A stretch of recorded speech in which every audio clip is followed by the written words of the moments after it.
మహిళలంటే అలుసా అని ప్రశ్నిస్తోంది కూటమి సర్కార్.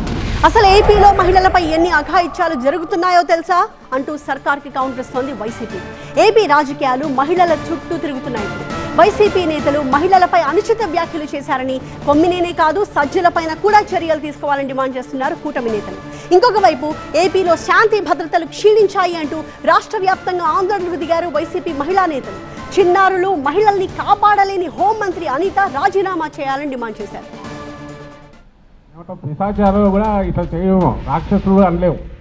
ఇవంతా సంకర ఇది ఉన్నట్టుంది. ఇవన్నీ కలిసి తయారైన తెగ ఏదో ఒకటి ఉన్నట్టుంది. ఆ తెగ పూనుకుంటే మాత్రమే ఇట్లా చేయగలదు.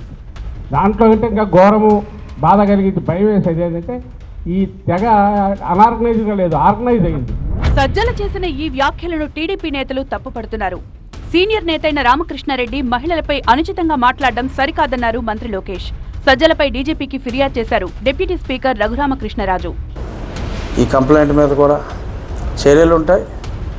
సజ్జల రామకృష్ణారెడ్డి గారి మీద కూడా తప్పకుండా చర్యలు ఉంటాయి. చర్యలు తీసుకోకపోతే సమాజం హర్షించదు. ఆంధ్రప్రదేశ్లో మహిళలపై అఘాయిత్యాలు పెరిగిపోయాయంటూ రాష్ట్ర వ్యాప్తంగా ఆందోళనకు దిగారు వైసీపీ నేతలు. అన్ని జిల్లాలు నియోజకవర్గాల కేంద్రాల్లో ధర్నాలకు దిగారు. అధికారులు మహనీయుల విగ్రహాలకు వినతి పత్రాలిచ్చారు. మహిళలు చిన్నారులపై జరుగుతున్న నేరాలను అదుపు చేయడంలో కూటమి సర్కార్ విఫలమైందని ఆరోపించారు. అరెస్ట్ చేసి భయభ్రాంతులకు గురి చేస్తే ఇక మేము చేసే తప్పులు ఎవరు మాట్లాడరు, ఎవరు చూపించరు అన్న క్రమంలో ముందుకు వెళ్తున్నారు. ఇవన్నీ కాకుండా కొమ్మినేని వయసు చూడట్లేదు. చెయ్యని తప్పుని ఈరోజు ఎస్సీ ఎస్టీ కేసు పెట్టి లోపల పెడితే ఇది ఈ రోజుతో పోయేది కాదు. మీరు పెట్టిన ఈ విత్తనం మహావృక్షమై మీ అందరినీ కూడా ముంచేస్తుందని కూడా ఈ సందర్భంగా తెలియజేసుకుంటున్నాను.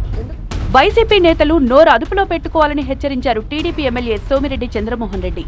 సజ్జల ఆయన ఒక అడ్వైజర్, క్యాబినెట్ ర్యాంక్, ఈయన ఒక కార్పొరేషన్ మాజీ చైర్మన్, కొమ్మినేని నువ్వు ఒక మాజీ ముఖ్యమంత్రివి. ఏం చేయాలనుకుంటున్నారు? సమాజంలో మీరు ఎట్లా తలెత్తుకొని తిరగాలనుకుంటున్నారు? ఇది మాత్రం సహించరాని విషయం. మహిళలను అవమానించిన వైసీపీ నేతలను కఠినంగా శిక్షించాలంటూ పలు చోట్ల కూటమి ఆధ్వర్యంలో ధర్నాకు దిగారు మహిళలు.